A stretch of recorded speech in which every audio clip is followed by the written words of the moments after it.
The family insisted the recording had to be played at the funeral. Captain Marcus Holloway had been flying commercial aircraft for 28 years when his Boeing 737 crashed into a mountainside during what should have been a routine approach.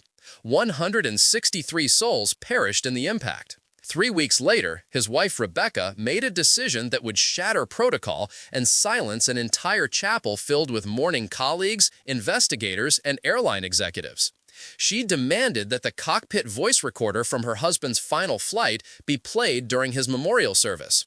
What everyone heard in those 4 minutes of audio would force the aviation industry to confront a truth they had buried for decades. Marcus Holloway was not just another airline captain.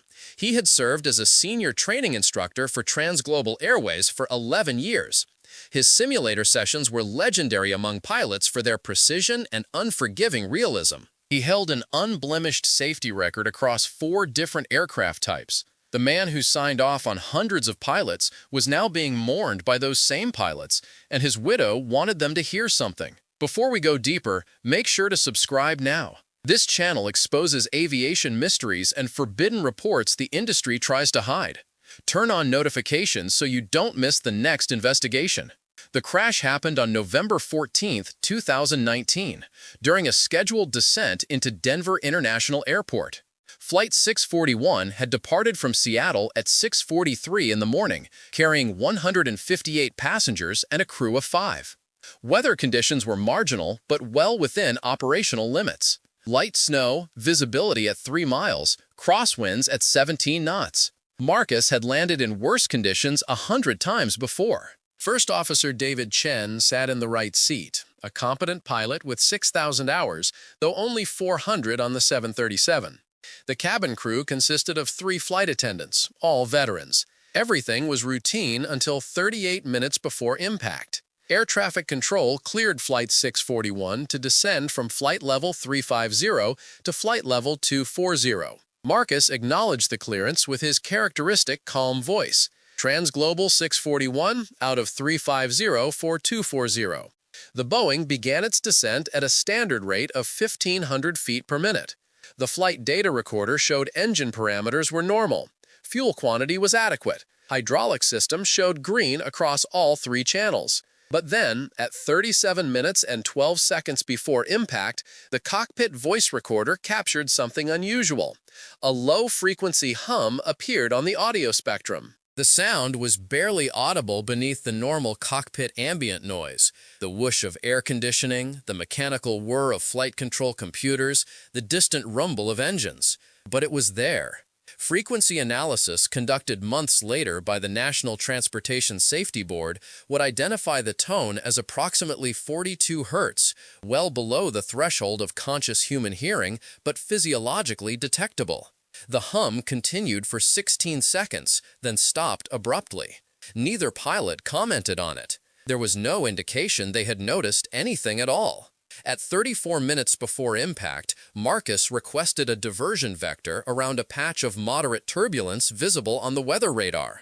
Air traffic control approved the request and cleared them 20 degrees left of course. 20 left, 641, Marcus confirmed. His voice remained steady, professional. But David Chen, the first officer, said something strange. "Do you smell that?" he asked. Marcus responded after a 3-second pause. "Smell what?" "Like metal, burning metal, very faint." The cockpit voice recorder captured Marcus sniffing audibly. "I don't smell anything." "You sure?" "Yeah, it's gone now." 32 minutes before impact, the smell returned. This time Marcus noticed it too. "Okay, I've got it now," he said, his voice taking on a sharper edge, running the smoke and fumes checklist. The recording captured the rustle of paper as he pulled out the quick reference handbook. David began systematically checking air conditioning pack settings, bleed air configurations, and electrical bus loads. Everything showed normal. No warning lights, no caution messages, no smoke in the cockpit or cabin. The flight attendants, contacted via interphone, reported no unusual odors in the passenger compartment. But the smell persisted. "It's getting stronger," David said, at 29 minutes before impact. His breathing had become audible on the recording, slightly faster than normal. Marcus declared a precautionary emergency with air traffic control and requested priority handling for an immediate landing. Denver Approach cleared them direct to the airport and descended them to 10,000 feet. The Boeing turned toward the airport, now 68 miles away. At 26 minutes before impact, the smell vanished completely. "It's gone," Marcus said. "Just gone. Like it was never there," David confirmed. Both pilots reported feeling normal. No dizziness, no nausea, no visual disturbances. The cockpit environment appeared completely stable. Marcus considered canceling the emergency, but decided to continue the approach as planned. "We're already committed," he told David. "Let's get this thing on the ground and let maintenance figure it out." But at 23 minutes before impact, Marcus said something that would haunt investigators for years. "David, did we just pass through 10,000? Negative. We're at 10,500, leveling now." There was a pause. Then Marcus spoke again, his voice tight with confusion. "I could have sworn we descended through it already, like 5 minutes ago." David checked the altimeter. "No, we've been in the descent the whole time. Just leveling now." Yeah, you're right. My mistake." But it wasn't a mistake. The flight data recorder would later confirm that the aircraft had indeed been descending continuously and had only just reached 10,500 feet. Marcus Holloway, a pilot with over 18,000 flight hours, had experienced a false memory of an event that had not yet occurred, and he knew it. The tension in his voice was unmistakable. At 19 minutes before impact, the low-frequency hum returned. This time, it was louder, and both pilots reacted. "You hear that?" David asked immediately. "Yes," Marcus replied. "What is that?" "Is that the hydraulics?" They listened in silence for 8 seconds. The hum pulsed irregularly, rising and falling in intensity. Then David said something that made Marcus reach for the radio. "Captain, the flight instruments are flickering." The primary flight display in front of Marcus showed a brief distortion, as if the screen had experienced a momentary power interruption. The standby instruments remained stable. The flight data recorder showed no corresponding electrical anomaly. No bus faults, no generator fluctuations, nothing. Yet both pilots saw it. "Denver Approach, Transglobal 641, we're experiencing intermittent instrument anomalies, requesting vectors for visual approach if possible." Air traffic control acknowledged and began vectoring them toward a long final for runway 34 right. Visibility was decreasing as snow intensity increased, but it was still above minimums. Marcus hand-flew the aircraft, disengaging the autopilot as a precaution. His control inputs, recorded by the flight data recorder, were smooth and precise. He was flying the airplane perfectly. At 14 minutes before impact, the temperature in the cockpit dropped. "Are you cold?" David asked, his voice edged with unease. "Yeah, suddenly freezing," Marcus replied. The cockpit voice recorder captured the sound of Marcus adjusting the temperature control. The air conditioning packs were commanded to increase heat output.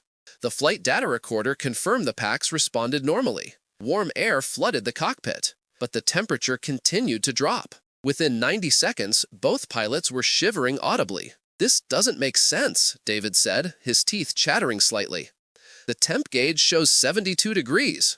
"I know," Marcus replied, "but I can see my breath." He was right. Video from the cockpit door surveillance camera, reviewed later by investigators, showed condensation forming in front of both pilots' faces as they exhaled. The visible vapor should have been impossible at 72 degrees Fahrenheit, yet there it was, captured on official airline security footage. At 11 minutes before impact, Marcus made a decision that would save the cockpit voice recorder from complete destruction. He switched from the standard 30-minute loop recording to the 2-hour backup mode, a feature rarely used and known only to senior pilots who had received specific training on the older 737 variants. The switch was manual, located behind the first officer's seat, and required deliberate action. Marcus unfastened his seatbelt, stood up, and reached back to flip the switch. "I want everything recorded," he told David. "All of it, whatever this is." When he returned to his seat, his hand was trembling. At 9 minutes before impact, the voices started. David heard them first. "Captain, is someone on the PA?" Marcus listened. The cockpit voice recorder captured it clearly, a low murmur of overlapping voices, indistinct but undeniably human, coming from the cabin address system. But the PA system was not active. The flight attendants had not keyed the microphone. The passenger address panel showed no input. Yet the voices continued, rising and falling like a distant crowd heard through a wall. "Call the cabin," Marcus ordered. David used the interphone to contact the senior flight attendant. "Are passengers talking loudly back there? We're hearing something on the PA." The flight attendant's response was immediate and confused. "The cabin is completely quiet, sir. Everyone's asleep or reading. It's dead silent." David relayed this to Marcus. The captain stared at the PA panel, then reached forward and turned the volume knob to 0. The voices stopped instantly. He turned the volume back up. The voices returned, louder now, agitated. Words were almost distinguishable, but not quite, like listening to a conversation in a language that sounded familiar but made no sense. Marcus turned the volume to 0 again and left it there. At 6 minutes before impact, the aircraft began to shudder. It was not turbulence. The flight data recorder showed no corresponding movement in the control surfaces, no changes in airspeed, no aerodynamic disturbance whatsoever. The airplane, according to every instrument and sensor, was flying smoothly through calm air. But inside the cockpit, Marcus and David felt the airframe violently, as if the aircraft were being shaken by an invisible hand. Coffee in the cup holder sloshed back and forth. Pens rattled in the storage compartment. Marcus tightened his grip on the control yoke, but his inputs showed no deviation. He was holding the airplane perfectly steady while simultaneously feeling it shake itself apart. "Denver approach, 641. We are experiencing severe vibration, requesting immediate landing clearance." Air traffic control, now fully alert to the escalating emergency, cleared them for a straight-in visual approach to runway 34 right and instructed all other aircraft to hold position. The Boeing was now 12 miles from the runway, descending through 7,000 feet. The airport was visible through the snow, a cluster of lights in the darkness ahead. At 4 minutes before impact, Marcus smelled smoke again, but this time it was different. "That's not electrical," he said, his voice tight. That's jet fuel. We've got a fuel leak." David scanned the fuel panel. "Negative. Fuel quantity is stable. No leak indications." But Marcus insisted. "I'm telling you, I smell raw Jet A. It's strong." The cockpit voice recorder captured Marcus's breathing becoming rapid and shallow. He was hyperventilating.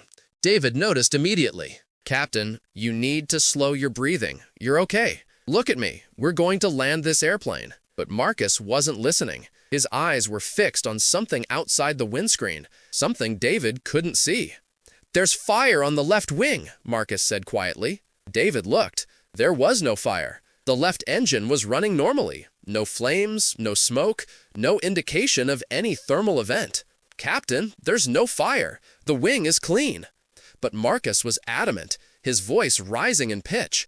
"It's burning. The whole leading edge is on fire. We need to shut down engine 1. "Captain, the engine is fine. Look at the gauges." Marcus reached for the engine fire handle. David grabbed his wrist. "Captain, stop. There is no fire." For 3 seconds, they struggled in silence. Marcus trying to pull the fire handle, David holding him back. Then Marcus released his grip and slumped back in his seat, panting. "You're right," he whispered. "I'm sorry. I don't know what I'm seeing." At 2 minutes before impact, the autopilot engaged itself. Neither pilot had touched the autopilot switch. The flight data recorder confirmed it. The autopilot mode control panel showed no input commands. Yet the autopilot engaged, taking control of the aircraft, and immediately commanded a hard bank to the right. The Boeing rolled 38 degrees, turning away from the airport. Marcus shouted and disengaged the autopilot manually, rolling the wings level and turning back toward the runway. "Denver, we're having flight control anomalies. Can you see us on radar?" "Transglobal 641, radar contact. You are 5 miles from the threshold. Cleared to land 34 right." Marcus stabilized the aircraft and continued the approach, now hand-flying with both hands on the yoke, his knuckles white. David called out altitude and airspeed. 1,000 feet, on speed, on glide slope. The runway was clearly visible now, white lights stretching into the snow. They were going to make it. At 90 seconds before impact, Marcus spoke his final coherent words. "David, if we don't make it, tell Rebecca I didn't lose control. Tell her something took over. Tell her I tried." David's response was immediate and firm. "We're going to make it, Captain. 500 feet on speed." At 60 seconds before impact, the Boeing's nose pitched up violently. The flight data recorder showed elevator deflection consistent with full aft control yoke input, but Marcus was not pulling back on the yoke. In fact, the cockpit voice recorder captured him screaming, "I'm pushing forward, it won't respond."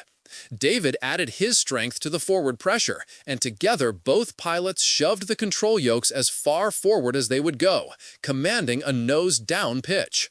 The flight data recorder confirmed their inputs, full forward yoke deflection. But the airplane continued to pitch up. The Boeing climbed through 500 feet, then 800, then 1,000, the nose rising to 20 degrees, then 30. The stall warning activated, a loud continuous horn blaring in the cockpit. The stick shaker vibrated both control yokes violently, warning that the aircraft was approaching an aerodynamic stall. Marcus and David were shouting over each other now, both pushing with all their strength, both commanding the airplane to descend, but the aircraft refused to obey. At 30 seconds before impact, the airplane rolled inverted. "We're upside down!" David screamed. Marcus said nothing. The cockpit voice recorder captured only his rapid, gasping breaths. The flight data recorder showed aileron deflection consistent with a commanded roll to the right, but neither pilot was applying lateral control input.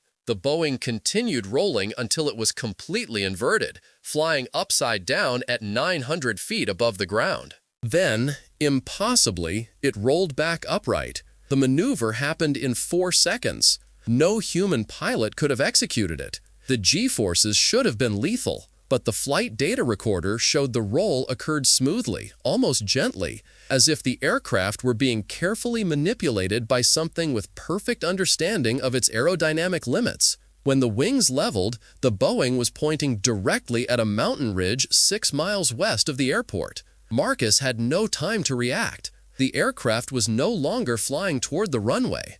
It was flying into terrain, and the controls were completely unresponsive. He pulled the throttles to idle and deployed the speed brakes, desperately trying to slow the aircraft, but the speed brakes immediately retracted on their own. The throttles advanced back to climb power without input.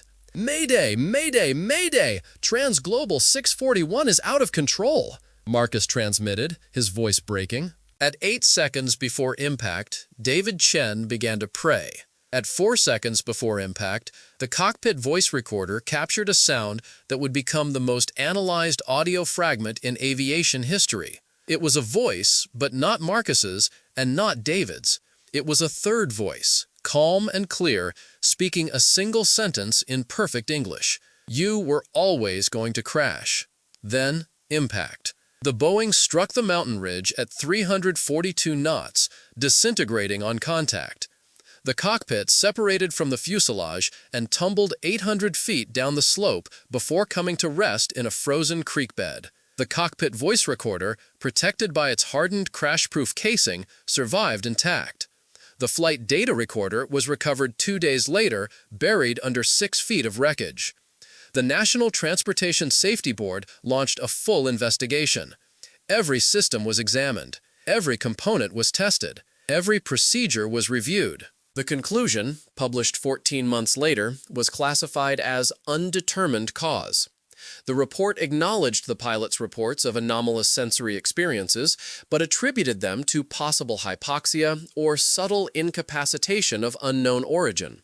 The flight data recorder's contradictions, showing normal flight control operation while the pilots reported total loss of control, were noted as inconsistent with physical aircraft behavior, but remained unexplained.